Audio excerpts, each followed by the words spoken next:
ഈ വർഷത്തെ കേരള എഞ്ചിനീയറിംഗ് പരീക്ഷയിൽ 100% സ്കോറോടെ മികച്ച ഒരു റാങ്കിലേക്ക് എത്തിയിരിക്കുന്ന നമ്മുടെ ബ്രില്യൻറ്റ് സ്റ്റഡി സെൻറ്ററിലെ ദേവാനന്ദിനെ കാണാനായിട്ടാണ് ഞങ്ങളിപ്പോൾ എത്തിയിരിക്കുന്നത്. ദേവാനന്ദിൻ്റെ വീട് ആലപ്പുഴയിലാണ്.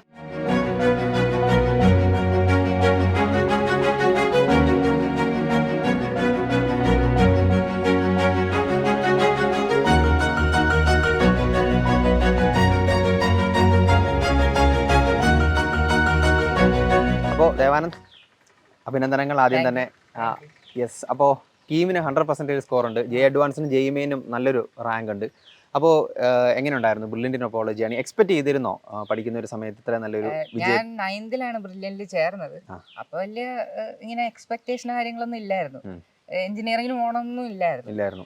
10th ആയപ്പോ ഇങ്ങനെ ചോദിച്ചിരുന്നു ഏതിലേക്കാണ് താല്പര്യം. ബ്രില്യന്റ് തന്നെ ചോദിച്ചപ്പോ മാത്സ് കുറച്ചുകൂടെ ഈസി ആയിരുന്നു അന്ന്, ബയോളജി കാണാതെ പഠിക്കുന്നതിനേക്കാൾ. അപ്പൊ എഞ്ചിനീയറിംഗ് എന്ന് വിചാരിച്ചിട്ട് അങ്ങനെ പോയതാണ്. പിന്നെ 9th ക്ലാസ്സിലാണ് അങ്ങനെ തീരുമാനം വന്നത്? അല്ല, 9th ശേഷം 10th ആയപ്പോഴാണ്. പിന്നെ 11th റെസിഡൻഷ്യൽ ബാച്ചിൽ ചേർന്നു. ഞാൻ പ്ലാസഡിലാണ് പഠിച്ചത്.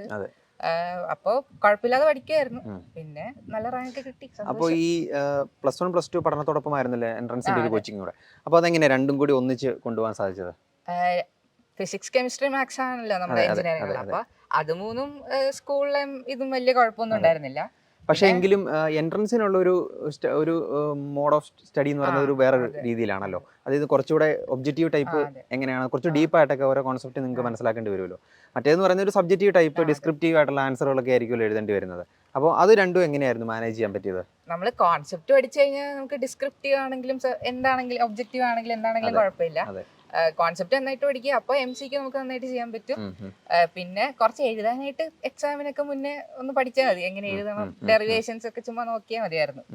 പിന്നെ ഇംഗ്ലീഷും, ഞാൻ ബയോമാത്സ് ആയിരുന്നു, അപ്പൊ ഇംഗ്ലീഷും ബയോയും കുറച്ച് പഠിക്കണമായിരുന്നു. എന്നാലും കുഴപ്പമില്ലാതെ പോയി. മാത്സിനോട് ഒരു താല്പര്യം ചെറുപ്പം മുതലേ ഉണ്ടായിരുന്നോ? അങ്ങനെയല്ല, മാത്സ് ആണല്ലോ ഏറ്റവും കുറവ് പഠിക്കേണ്ടത്. ബാക്കിയൊക്കെ നമ്മളിരുന്ന് കാണാതെ പഠിക്കണം. ഇത് അത്രയ്ക്ക് പഠിക്കാൻ ഇല്ലാത്തതുകൊണ്ട്, അതായത് മാത്സ് കുറച്ചുകൂടി ഒന്ന് മനസ്സിലാക്കി കഴിഞ്ഞാൽ നമുക്ക് ക്വസ്റ്റ്യൻ ചെയ്യാം. അതുകൊണ്ടാണ് ഒരു ഇത്.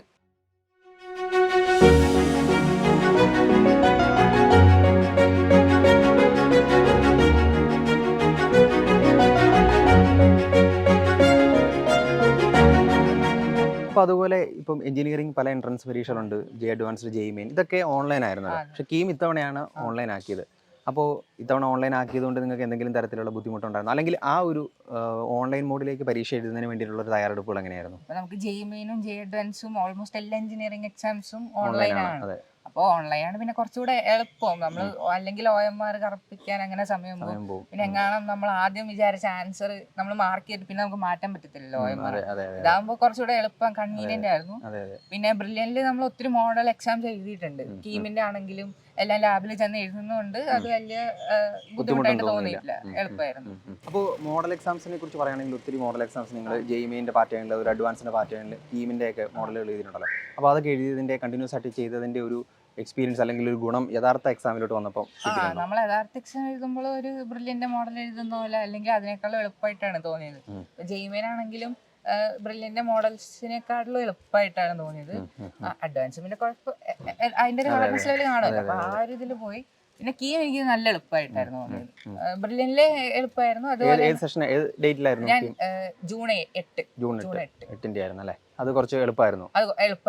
മറ്റുള്ള പരീക്ഷകൾ കുറച്ച് ബുദ്ധിമുട്ടായിരുന്നു എന്നൊക്കെ ഇങ്ങനെ കുട്ടികൾ പറയുന്നുണ്ട്. എനിക്കങ്ങനെ തോന്നിയില്ല. ഞാൻ വേറെ ക്വസ്റ്റ്യൻ പേപ്പർ നോക്കിയില്ല, പക്ഷെ ഞാൻ എഴുതിയ ഷിഫ്റ്റില് കുഴപ്പമുണ്ടായിരുന്നില്ല. എല്ലാം ചെയ്യാൻ പറ്റുന്ന പോലത്തെ ക്വസ്റ്റ്യൻ ആയിരുന്നു. യെസ്. അപ്പോൾ അതുപോലെ തന്നെ നിങ്ങൾക്ക് ഇപ്പോൾ കിട്ടുന്ന സ്റ്റഡി മെറ്റീരിയൽസ് ഉണ്ട്. അപ്പോൾ അതൊക്കെ എങ്ങനെയായിരുന്നു യൂട്ടിലൈസ് ചെയ്തത്? സ്റ്റഡി മെറ്റീരിയൽസ്, തിയറി ഉള്ള സ്റ്റഡി മെറ്റീരിയൽസ് ഉണ്ട്, ക്വസ്റ്റ്യൻസ് മാത്രമായിട്ടുള്ള മെറ്റീരിയൽസും ഉണ്ട്. അപ്പൊ രണ്ടും നമുക്ക് നല്ലോണം ഉപകാരപ്പെടുന്ന സംഭവങ്ങളാണ്. പ്രത്യേകിച്ച് തിയറി ഒക്കെ നമുക്ക് എന്തെങ്കിലും ഡൗട്ട്സ് ഒക്കെ ഉണ്ടെങ്കിൽ നമുക്ക് പെട്ടെന്ന് നോക്കാനും, പിന്നെ ഷോർട്ട് നോട്ട്സ് ആയിട്ടുള്ള ബുക്സും അങ്ങനത്തെ എല്ലാം നമുക്ക് പ്രൊവൈഡ് ചെയ്തിരുന്നു. പറഞ്ഞാൽ ഒത്തിരി ബുക്സ് നമുക്ക് പ്രൊവൈഡ് ചെയ്തിട്ടുണ്ട് ബ്രില്യന്റിൽ. ഈ ലേണിംഗ് ആപ്പ് ഭയങ്കര ഹെൽപ്ഫുൾ ആയിരുന്നു. ഇപ്പൊ ജെഇമെയിൻ ഒക്കെ മുന്നേ നമുക്ക് ജെഇമെയിൻ്റെ പ്രീവിയസ് ഇയർ മോഡൽസ് അതേപോലെ തന്നെ അതേ ടൈം ലിമിറ്റിൽ നമുക്ക് തരുമായിരുന്നു. അപ്പോൾ 3 hours ജെഇമെയിൻ എഴുതുന്ന പോലെ തന്നെ ആ ഒരു എക്സ്പീരിയൻസിൽ തന്നെ നമുക്ക് എക്സാം എഴുതാൻ പറ്റുമായിരുന്നു. മെയിൻ ആണെങ്കിൽ അഡ്വാൻസിൻ്റെയും 2010 തൊട്ടുള്ള മോഡൽസ് ഒക്കെ നമുക്ക് പ്രൊവൈഡ് ചെയ്തിരുന്നു. അപ്പോൾ എല്ലാം നമുക്ക് അങ്ങനെ എഴുതാൻ പറ്റുമായിരുന്നു. കീമോ അതുപോലെ ഉണ്ടായിരുന്നു. അപ്പോൾ അതുപോലെ തന്നെ ഇപ്പോൾ ഈ ഒരു യാത്രയിൽ ചിലപ്പോൾ ഒരു ഘട്ടത്തിലൊക്കെ മാർക്ക് കുറയുന്ന ഒരു സ്ഥിതിയൊക്കെ ഉണ്ടാവും, കുറച്ച് ഡൗൺ ആയി പോകും, എല്ലാ കുട്ടികളും അങ്ങനെ ആയി പോകുന്ന ഒരു സിറ്റുവേഷൻ ഉണ്ടാവും. അപ്പോൾ അതിനെയൊക്കെ എങ്ങനെയായിരുന്നു ഓവർകം ചെയ്തത്? അത് ഇപ്പോൾ ഒരു പരീക്ഷയ്ക്ക് കൂടുതലാണ്, അടുത്ത പരീക്ഷയ്ക്ക് കുറയും, അങ്ങനെ ഞാൻ ഇങ്ങനെ കൺസിസ്റ്റന്റ് ആയിട്ട് പോകുന്ന ഒരാളൊന്നുമല്ല. ഇപ്പൊ ചിലപ്പോൾ ഭയങ്കര നല്ല റാങ്ക് വരും, ചിലപ്പോൾ അത്യാവശ്യം കുറച്ച് കുറയും. അത് പിന്നെ അതിപ്പോ ചിലപ്പോൾ നമ്മളൊരു ടോപ്പിക്കിന്റെ എക്സാം ആയിരിക്കും, നമ്മൾ ഫൈനൽ എക്സാം വരുമ്പോൾ ആ ടോപ്പിക്കിന് ചിലപ്പോൾ ഒരു ക്വസ്റ്റിനോ 2 ക്വസ്റ്റിനോ വരത്തുള്ളൂ, ചിലപ്പോൾ ആ ടോപ്പിക്കിന്റെ ക്വസ്റ്റ്യൻ കാണത്തില്ല. അപ്പോൾ അതിന് മാർക്ക് കുറഞ്ഞെന്ന് പറഞ്ഞിട്ട് വിഷമിച്ചിരുന്നിട്ട് കാര്യമില്ല. പിന്നെ പഠിക്കുക, അത് സെറ്റ് ആയിക്കോളും. ഏതാണോ തെറ്റിയത് അതെങ്ങനെയാ തെറ്റിയെന്ന് നോക്കുക, അതിന് എങ്ങനെ കറക്റ്റ് ചെയ്യാമെന്ന് നോക്കുക, അപ്പോഴത്തേക്കും അത് സെറ്റ് ആയിക്കോളും. അപ്പോൾ അതുപോലെ തന്നെ ഒരു മെന്ററിങ് സപ്പോർട്ട് നിങ്ങൾക്ക് കിട്ടിയിട്ടുണ്ടല്ലോ. അപ്പോൾ 2 വർഷം അപ്പോൾ 2 വർഷം കൂടെ തന്നെ മെന്റർമാരും മെന്റർ സപ്പോർട്ടൊക്കെ ഉണ്ടായിരുന്നല്ലോ. അപ്പോൾ അതിനെക്കുറിച്ച് പറയാം. നമ്മുടെ എൻ്റെ ക്ലാസ് ടീച്ചർ ഐശ്വര്യ മിസ്സായിരുന്നു. അപ്പം മിസ്സൊക്കെ എപ്പോഴും വിളിക്കും ഒക്കെ ചെയ്യുമായിരുന്നു. പിന്നെ നമുക്ക് മാർക്ക് പറഞ്ഞാലും അത് സാരമില്ല എന്നുള്ള രീതിയിൽ തന്നെ നമ്മളെ മോട്ടിവേറ്റ് ചെയ്യും. പിന്നെ കോർഡിനേറ്റർ ചിൻഡോ സാറായിരുന്നു. ചിൻഡോ സാറാണെങ്കിലും ഹെൽപ്ഫുൾ ആയിരുന്നു, എല്ലാവരും ഭയങ്കര സപ്പോർട്ടായിരുന്നു. സ്കൂളിലെ ടീച്ചേഴ്സ് ആണെങ്കിലും അതെ നല്ല സപ്പോർട്ടായിരുന്നു. പിന്നെ ജോൽ സാറൊക്കെ ക്ലാസ്സിൽ ഇടയ്ക്ക് വരുമല്ലോ, അപ്പോൾ സാറാണെങ്കിലും എല്ലാവർക്കും ഭയങ്കര സപ്പോർട്ട് ഒക്കെ ആയിരുന്നു. അതെ. അപ്പോൾ അതുപോലെ തന്നെ ഇനിയിപ്പോൾ ദേവാനന്ദ് മുമ്പിൽ കാണുന്ന ഒരു ഇൻസ്റ്റിറ്റ്യൂട്ട് ഏതാണ്, അല്ലെങ്കിൽ ഒരു ഡ്രീം ക്യാമ്പസ്, ഒരു ഡ്രീം കോഴ്സ് ഒക്കെ മനസ്സിലുണ്ടാവുമല്ലോ? ഇപ്പോൾ അലോട്ട്മെന്റ് വന്നായിരുന്നു, എനിക്ക് IIT ഖരഗ്പൂരിലാണ് വന്നത്. ഞാൻ മെക്കാനിക്കൽ എഞ്ചിനീയറിംഗ് ആണ് ഓപ്റ്റ് ചെയ്തിരിക്കുന്നത്. മെക്കാനിക്കലിനോട് പ്രത്യേകിച്ച് എന്തെങ്കിലും താല്പര്യമുണ്ടോ? ഇല്ല, എനിക്ക് ഞാൻ ഇലക്ട്രിക്കൽ അല്ലെങ്കിൽ മെക്കാനിക്കൽ എടുക്കണം എന്നായിരുന്നു. അപ്പോൾ ഇപ്പം മെക്കാനിക്കൽ കിട്ടി, അപ്പോൾ സന്തോഷം, ഹാപ്പിയാണ്. IIT ഖരഗ്പൂർ തന്നെ ഉറപ്പിക്കാൻ വേണ്ടി. അതെ, ഓൾമോസ്റ്റ്. യെസ്. അപ്പോൾ ഇനി നമുക്ക് പേരൻസിൻ്റെ അടുത്തോട്ട് അവരുടെ ഒരു അഭിപ്രായം കൂടെ ഒക്കെ ചോദിക്കാം.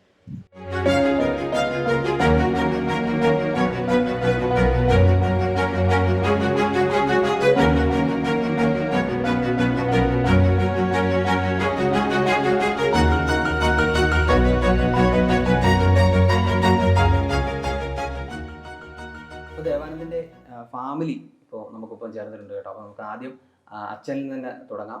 സാർ നമസ്കാരം. സാറിൻ്റെ പേര്? എൻ്റെ പേര് പത്മകുമാർ. എന്താ ചെയ്യുന്നത്? ഞാൻ ഗവൺമെൻറ് സർവീസിലാണ്. എക്കണോമിക്സ് ആൻഡ് സ്റ്റാറ്റിസ്റ്റിക്സ് ഡിപ്പാർട്ട്മെൻറ്റിൽ പത്തനംതിട്ട ജില്ലയിലെ റിസർച്ച് ഓഫീസറായിട്ട് ജോലി ചെയ്യുകയാണല്ലേ? പത്തനംതിട്ടയിലാണ്. അപ്പോൾ ദേവാനന്ദിനെ സംബന്ധിച്ച് ഇപ്പോൾ JEE അഡ്വാൻസിന് നല്ലൊരു റാങ്ക് ഉണ്ട്, JEE നല്ലൊരു ഓൾ ഇന്ത്യ റാങ്ക് ഉണ്ട്, അതുപോലെ തന്നെ ഇപ്പോൾ കീമിന് 100% സ്കോറൊക്കെ കിട്ടിയിട്ടുണ്ട്. അപ്പോൾ എന്ത് തോന്നുന്നു ഈ ഒരു അവസരത്തിൽ? ഇപ്പോൾ സാറിൻ്റെ ജോലിയുടെ ഒരു തിരക്കുണ്ടാവുമല്ലോ, അപ്പോൾ സീരിയസ് ആയിട്ടുള്ള ജോലിയാണ്, അപ്പോൾ അതിൻ്റെ ടെൻഷൻ അങ്ങനെയുള്ള കാര്യങ്ങളൊക്കെ ഉണ്ടാവും. അപ്പോൾ മോൻ്റെ പഠിത്തത്തെക്കുറിച്ച് അതിനെക്കുറിച്ച് കൂടുതൽ കോൺഷ്യസ് ആവാനൊക്കെ സാധിച്ചിട്ടുണ്ടോ, അതോ കൂടുതൽ അമ്മയായിരുന്നോ അതിൻ്റെ ശ്രദ്ധ കൊടുത്തുകൊണ്ടിരുന്നത്? തീർച്ചയായിട്ടും അമ്മ തന്നെയാണ് അതിനകത്ത് കൂടുതലായിട്ട് ഇൻവോൾവ് ആയിക്കൊണ്ടിരുന്നത്. പിന്നെ എന്തെങ്കിലുമൊക്കെ ഞാൻ ചോദിക്കുക, പറയുക, അവനിങ്ങോട്ട് ആവശ്യപ്പെടുന്ന കാര്യങ്ങളെല്ലാം നമ്മൾ ചെയ്തു കൊടുക്കുന്നു. പിന്നെ എല്ലാം ചില ക്ലാസ്സുകളൊക്കെ കണ്ടു കഴിയുമ്പോൾ എന്തെങ്കിലുമൊക്കെ സംശയങ്ങളൊക്കെ ഉണ്ടാവും. അപ്പോൾ ഒരു ഡിസ്കഷൻ മോഡ് ഞങ്ങളിവിടെ ഫാമിലി ആ രീതിയിൽ പോകാറുണ്ടായിരുന്നു. വൈഫ് കെമിസ്ട്രി അധ്യാപികയാണ്, ഞാനും മാത്സിൽ PG എടുത്തിട്ടുണ്ട്. അപ്പോൾ അങ്ങനെ വന്നപ്പോഴത്തേക്ക് ഉണ്ട്. അപ്പോൾ അങ്ങനെ ഞങ്ങൾ കുറേ ഡിസ്കഷൻസ് ഒക്കെ നടത്താറുണ്ടായിരുന്നു. അതെ. അതുകൊണ്ട് എല്ലാം തനിയെ തന്നെ കയറി വരാനുള്ളൊരു പിന്നെ കാലിബർ ഉണ്ടായിരുന്നു. മഞ്ജു. വർക്ക് ചെയ്യുന്നത് ഞാൻ തടിയൂർ NSS ഹയർ സെക്കൻഡറി സ്കൂളിലെ കെമിസ്ട്രി അധ്യാപികയാണ്. അപ്പോൾ വീട്ടിൽ നിന്ന് തന്നെ അത്തരത്തിലുള്ള ഗൈഡൻസ് കൊടുക്കുന്നുണ്ട്? ശരിക്കും പറഞ്ഞാൽ ചെറുതിലെ തൊട്ടേ അവന് സയൻസും മാത്സിനോട് നല്ല താല്പര്യം ഉണ്ടായിരുന്നു. അപ്പം നമ്മളെപ്പോഴും പറയുമായിരുന്നു, അങ്ങനെ താല്പര്യം ഉണ്ടെങ്കിൽ നന്നായിട്ട് തന്നെ പഠിച്ചാൽ ഈ ഒരു ലെവലിൽ പോകാം എന്ന് പറയുമായിരുന്നു. അപ്പോഴാണ് കൊറോണ വന്ന് കുറച്ച് ക്ലാസ്സുകളൊക്കെ ഇങ്ങനെ നല്ലതായിട്ട് കിട്ടാതെ വന്നപ്പം ഞാനിവിടെ ചോദിച്ചു ബ്രില്യൻറ്റിൻ്റെ ക്ലാസ് എടുത്ത് തരട്ടെ. അപ്പം ആദ്യം ഈ 9ാം ക്ലാസ്സിലൊക്കെ ആയപ്പം ബ്രില്യൻറ്റിൻ്റെ ക്ലാസ് എടുത്ത് തന്നാൽ രാവിലെ കാണണം, അങ്ങനെ ഒരു ബുദ്ധിമുട്ട് എനിക്ക് തോന്നുന്നു അവന് ഉണ്ടായിരുന്നു, എക്സ്ട്രാ അല്ലേന്നോ. അപ്പം ഞാൻ പറഞ്ഞു സാരമില്ല, അത് കണ്ടു നോക്കാൻ പറഞ്ഞു. അങ്ങനെ കണ്ടു നോക്കി ഒരാഴ്ച കഴിഞ്ഞപ്പോഴത്തേന് അവൻ അതിനകത്ത് എനിക്ക് തോന്നുന്നു അഡിക്റ്റ് ആയി പോയെന്ന് തോന്നുന്നു. ക്ലാസ്സുകളിൽ അത്ര നല്ല ക്ലാസ്സുകളായിരുന്നു, ഇഷ്ടപ്പെട്ട് പഠിക്കാൻ തുടങ്ങി. പിന്നെ അതിൻ്റെ കൂടെ തന്നെ അവൻ നന്നായിട്ട് ഹാർഡ് വർക്ക് ചെയ്യുമായിരുന്നു, കഷ്ടപ്പെടുമായിരുന്നു. മണിക്കൂറുകളോളം ഇരുന്ന് മാത്സ് ഒക്കെ നന്നായിട്ട് ഒത്തിരി പ്രോബ്ലങ്ങൾ ചെയ്യുക. അവനൊരു ബുദ്ധിമുട്ടൊരിക്കലും പറഞ്ഞിട്ടില്ല നമ്മളോട്. ഈ +1 +2 ആണെങ്കിലും സ്കൂളിലെ ക്ലാസ് കഴിഞ്ഞ് പിന്നെ ബ്രില്യൻറ്റിൻ്റെ ക്ലാസ് കഴിഞ്ഞ് പിന്നെ വന്ന ഉടനെ തന്നെ പിന്നെ അതിൻ്റെ എല്ലാം ചെയ്ത് അപ്പം നമ്മളാണ് ചിലപ്പം പറയുന്നത് കിടക്കുക അല്ലെങ്കിൽ കുറച്ച് റെസ്റ്റ് എടുക്കാനൊക്കെ. അവനൊരിക്കലും അങ്ങനെ ഒരു കഷ്ടപ്പാടാണെന്ന് തോന്നിയിട്ടില്ല. അപ്പം നന്നായിട്ട് ഇഷ്ടപ്പെട്ട് കഷ്ടപ്പെട്ട് പിന്നെ ദൈവാനുഗ്രഹവും അതിൻ്റെ ഒരു റിസൾട്ടാണ്. ദേവാനന്ദന്റെ അമ്മൂമ്മ എന്താണ് പേര്? എൻ്റെ പേര് ശ്യാമള എന്നാ. കൊച്ചുമോന് എഴുതിയ പരീക്ഷകളിലെല്ലാം നല്ലൊരു മാർക്ക്. ഭയങ്കര സന്തോഷമുണ്ട് എൻ്റെ കൊച്ചുമോൻ ഇങ്ങനെ ഉയർന്നു വന്നു. അപ്പോൾ അനിയനാണ്, അനിയന്റെ പേര് ദേവനാഥ്. എത്രാം ക്ലാസ്സിലാണ് പഠിക്കുന്നത്? 9th. എവിടെയാണ് ഈ സ്കൂളിൽ? പ്ലാസ്റ്റഡ് വിദ്യാലയം. ക്ലാസ്സിൽ തന്നെയാണ് പഠിക്കുന്നത്. അപ്പോൾ എങ്ങനെയാ ചേട്ടന്റെ ഒരു പാത പിന്തുടരാനുള്ള പ്ലാനിലാണോ? ഞാൻ അങ്ങനെയൊന്നും തീരുമാനിച്ചിട്ടില്ല, എന്നാലും ഇഷ്ടമാണ്. ചേട്ടൻ 10ാം ക്ലാസ്സിലേക്ക് എത്തിയപ്പോഴാണ് അതിന്റെ ഒരു തീരുമാനത്തിലേക്ക് എത്തിയത്. മോനും അതിന്റെ ഒരു എഞ്ചിനീയറിംഗ് അല്ലെങ്കിൽ മെഡിസിൻ അങ്ങനെ എന്തെങ്കിലും ഒരു മേഖലയിലോട്ട് പോകുന്നതിനെ കുറിച്ചുള്ള ഒരു പ്ലാൻ ഉണ്ടോ? എഞ്ചിനീയറിംഗ് തന്നെയാണ്. അപ്പോൾ അതിന് വേണ്ട ഗൈഡൻസ് ഇനിയിപ്പോ ചേട്ടന്റെ ഭാഗത്ത് നിന്ന് തന്നെ കിട്ടുമല്ലോ. അപ്പോൾ ദേവാനന്ദനി IIT ഖരഗ്പൂരിലേക്കുള്ള ഒരു യാത്രയിലാണ് അല്ലേ? അപ്പോൾ ഇനി അഡ്മിഷന്റെ തിരക്കുകളും മറ്റു കാര്യങ്ങളൊക്കെ ആയിട്ട് ബന്ധപ്പെട്ട് ഇനി അങ്ങോട്ട് തിരക്കായിരിക്കും അല്ലേ? അതിന് ഇടയിൽ ഇനി വിക്ടറി ഡേ വരുന്നുണ്ട്. അപ്പോൾ വീണ്ടും ബ്രില്യന്റിലേക്ക് വരണം, അധ്യാപകരെയൊക്കെ കാണണം. അതുപോലെ തന്നെ ഇനി വരാൻ പോകുന്ന പരീക്ഷകളിലും അത് ഭാവിയിൽ ഇനി വരാൻ പോകുന്ന പരീക്ഷകളെല്ലാം ഇതുപോലെ തന്നെ നല്ലൊരു വിജയം നേടാനായിട്ട് സാധിക്കട്ടെ എന്ന് ഞങ്ങൾ ആശംസിക്കുകയാണ്. അതുപോലെ വലിയൊരു കരിയർ മേഖലയിൽ കെട്ടിപ്പടുക്കാൻ സാധിക്കട്ടെ എന്ന് ഞങ്ങൾ ആശംസിക്കുകയാണ്. All the best. Thank you. Entrance സംബന്ധമായ വാർത്തകളും അപ്ഡേഷനുകളും ഏറ്റവും വേഗം ആധികാരികമായി അറിയാൻ ബ്രില്യൻറ്റ് സ്റ്റഡി സെന്റർ പാല യൂട്യൂബ് ചാനൽ സബ്സ്ക്രൈബ് ചെയ്യുക. ബെൽ ഐക്കൺ അമർത്തുക. ഈ വീഡിയോ മറ്റു സുഹൃത്തുക്കളിലേക്കും ഷെയർ ചെയ്ത് നൽകുക.